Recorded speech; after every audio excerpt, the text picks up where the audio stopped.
The Club is a supposed highly secret and influential group of human individuals whose goal is to control the human race for the purpose of what they believe to be humanity's salvation. This group has been in the position to manipulate the course of the human race for centuries and have been behind many mysterious events and deaths in human history with an elite dangerous. Stopping at nothing to reach their ultimately unknown destination, they have arranged deaths, built entire collections of facilities out in the void that are empty, and allegedly blew up federal presidential vessels, whilst planting blame on Patties in order to cloak their own actions from the galactic public. In this episode, I will take a look at what little information is known of them, attempting to lift a tiny segment of the cloak of secrecy that they surround themselves with. The Club, according to the legend, began as a group of elite rank combat pilots who had grown dissatisfied with the state of the galaxy under the superpowers and the regulations of the Pilots Federation. They vowed to locate the mysteries that existed in the galaxy and recover lost fragments of human history in order to use this information to gain power. From this early point, they pledged their silence to all but each other, protecting their identities and their goals from the rest of the human race. Very few individuals were ever recruited into their ranks from outside of this circle, only enlisting those who they deemed as instrumental for their own cause. Over the centuries following the birth of this group, they had accumulated enough power to exist above the laws of the superpowers, and with this power, they began to manufacture events and crises in order to guide the human race in the direction that they deemed to be essential. The preferred technique in achieving this task was through the use of corporations that they had control over to act as their agents in the galaxy. Sometimes, when they deemed it necessary, they would remove individuals or whole organisations that they saw as a threat to their goals, either by arranging accidents or by using their financial might to strong-arm these competitors. Whether by assassination in the dark alleys of a human settlement, or by subterfuge in the fusion core of a megaship's engine array, they saw nothing but their noble end goal as justification for their often debased actions. Many of the individual actions and the exact extent of the influence of the Club throughout human history is ultimately unknown. By the 34th century, their primary objective is the preparation of humanity for what they see as the possible end of the human race by Fargoid hands. Some of the speculations surrounding this group's actions paint them in the picture of the First Fargoid War. After the Intergalactic Naval Reserve Arm released a bioplague onto the Fargoid population, the Club attempted to suppress all knowledge of the Fargoids from the general public, attempting to push the Fargoid race into myth and legend. And for a long time, after the First Fargoid War, they were successful in this task. The Club surmised that the Fargoids were a deadly threat to humanity, and by covering up their existence, they prevented mass panic in human society. Although their involvement in developing a weapon in order to cause genocide would no doubt have raised some eyebrows. In between the First and Second Wars with the Fargoids, the Club worked with the many institutions of mankind to silently prepare for what they foresaw as the return of the Fargoids. Through means unknown, the Club gathered intelligence on the Fargoid race pertaining to their society and their so-called political motives. It is known to the Club that the Fargoids are split into two factions, the Oresrians and the Klaxians. These two groups are in direct confrontation with one another. At some point in history, the Klaxians had gained an upper hand in this conflict and had drove the Oresrians from their original point in the galaxy to places that were claimed by humanity. The Oresrians, apparently, have come to the conclusion that they will use the human race as a meat shield from the Klaxians. While the Klaxians devour humanity, they will make their escape onto the other end of the galaxy. According to this intelligence, the Club have determined that humanity is under threat from extermination. They have developed plans to remedy this apparent eventuality, which included setting up settlements thousands of light years away from the bubble, improving human military capabilities, and manufacturing crises that would guide the human race onto a better position for when this supposed threat would arrive. The following is some of their known operations.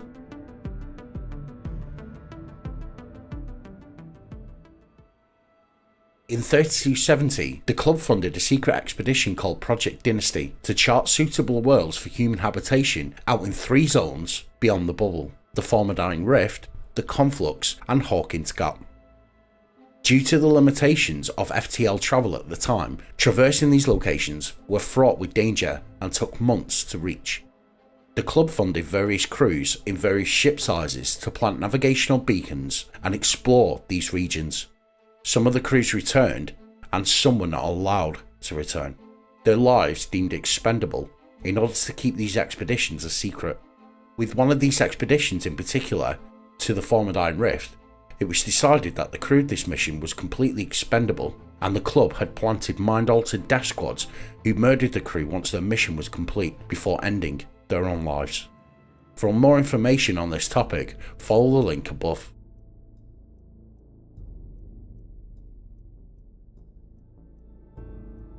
During the First Thargoid War, the Alliance had captured Thargoid vessels that were largely intact. This led to the Alliance opening the door of witch space for the first time for humanity. They call this technology the frameshift drive. It was developed from an understanding of Thargoid methods of space travel. This gave them a massive advantage against other human factions.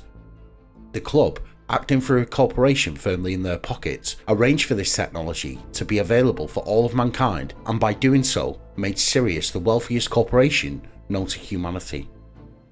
Other technology that is thought to be initially funded by the club are the anti-Thargoid weapons, both the mycoid-based payload weapon systems, or AX weapons, or Guardian-derived weapons that our pilots deploy today. Also of note is the Engineers Guild, who are rumoured to be controlled by the club.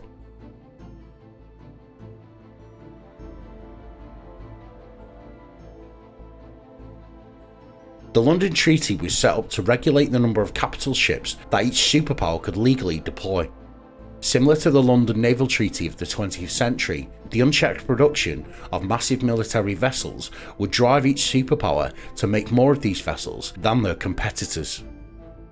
These arms races would cause massive strains on the economies of these nations, and it was decided that a treaty was needed to contain these types of arms races. This treaty was looked upon as a limiting factor for human force protection in a hypothesized conflict with the Thargoids, and in 3302 the club arranged for the London Treaty to be dissolved. Through the manipulation of Admiral Denton Petraeus, the Empire began unlimited production of the Majestic class interdictor in violation of the London Treaty. This action spurred federal shipyards to match production with these vessels with the Farragut class battlecruiser, and in result a massive arms race began.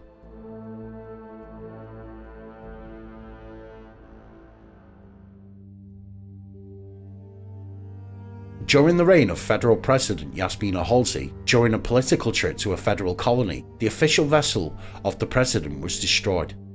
It was deemed that this destruction was an act of sabotage. Although Halsey survived this attempt on her life, the rest of her crew did not. For years, the exact details of this event was unknown. As new details emerged of the fate of Starship One, in 3307, Federal Fleet Admiral Lucas Vincent was charged with the murder of the crew of Starship One, and in his subsequent trial, details emerged that Lucas Vincent had collaborated with Core Dynamics CEO Jupiter Rochester in this act of treason. Rochester evaded a warrant for his arrest and fled to HIP 54530, where elements loyal to the former CEO of Core Dynamics set up a new faction called Jupiter Division. Many theorists speculated that Rochester was in fact a member of the club or one of their puppets. Although this was never proven, the unusual sentencing of Rochester once he was taken into federal custody was a possible clue that he was connected in some way to the club. The fact that he was sentenced to life in prison without a trial by the Federal Justice Department turned heads. No doubt, if the club was hypothetically involved in the attempted assassination of the ex-federal president, then they would have had the power to cover up any leads that may have led to their exposure. The current roster of club members are not known, nor will they ever be to their fullest extent. If this group actually exists, and they have the power that they are rumoured to have, then even presidents and admirals cannot escape their touch. Although their work towards the preparation of the exodus of Earth may be helpful in the coming months, If it is them that will lead us through the void, onto a new world and take the mantle of leadership once we are there, then I worry for the future of mankind. Not from the destruction by Thargoid hands, but from egotistical despots and the cold dead minds of those who will deem billions of human lives as a cost worth paying in order to remain in control. Please remember that humanity, when they did find out the existence of the Thargoids, did not react in a way that the club thought they would react. The club's actions were being watched by the Thargoids in the Conflux, Hawkins Gap and the Formidine Rift. So are their actions really going to result in the salvation of humanity? Will their secrecy guarantee their success? Or would a more honest approach prepare the human race for a possible Thargoid full-scale invasion? Let us not forget that it was their actions that almost wiped out the Thargoid race through the use of the mycoid virus. The premise of keeping secrets for the greater good of humanity is a proven falsehood, one that so many times is used to control the actions of the human race and for the empowerment of cabals with visions of manifest destiny.